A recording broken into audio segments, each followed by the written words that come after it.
La Asociación Camí de Mar de la Costa Brava presenta un proyecto transfronterizo. Se trata del nuevo Camino del Mar de la Costa Brava y Costa Vermella, cuyo principal objetivo es dar continuidad a todo el recorrido a partir de una estrategia de intervención y gestión de los actuales caminos de ronda.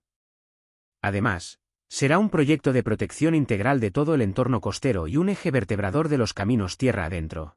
Camí de Mar es un proyecto transfronterizo que une los caminos de ronda existentes de la Costa Brava y los conecta, una vez unificados, con el litoral de la Costa Vermella.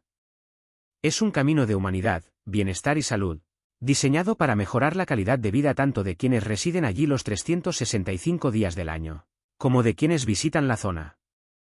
La idea es que, a través de este camino del mar, las personas puedan vivir una experiencia de conocimiento y admiración por la naturaleza, además de profundizar en los aspectos culturales. Existen caminos de ronda en prácticamente todas las localidades de la Costa Brava y Costa Vermella, pero no hay una continuidad entre ellos.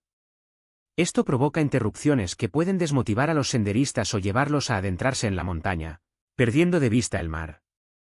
Por esta razón, el proyecto prefiere denominarlo Camí de Mar, en lugar de caminos de ronda, dado que representa un concepto diferente que, por supuesto, respeta los caminos tradicionales. Actualmente, el eje vertebrador de la costa es el GR92, un sendero que enlaza los caminos de ronda pero los une a través de la montaña. La iniciativa Camí de Mar busca lo opuesto, conectar los caminos tierra adentro a partir de una ruta más próxima al mar.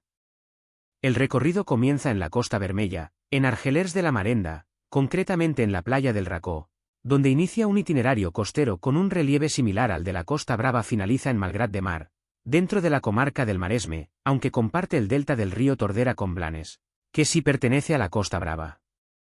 El recorrido concluye en la iglesia de San Nicolás de Malgrat de Mar, tras 250 kilómetros de senderismo.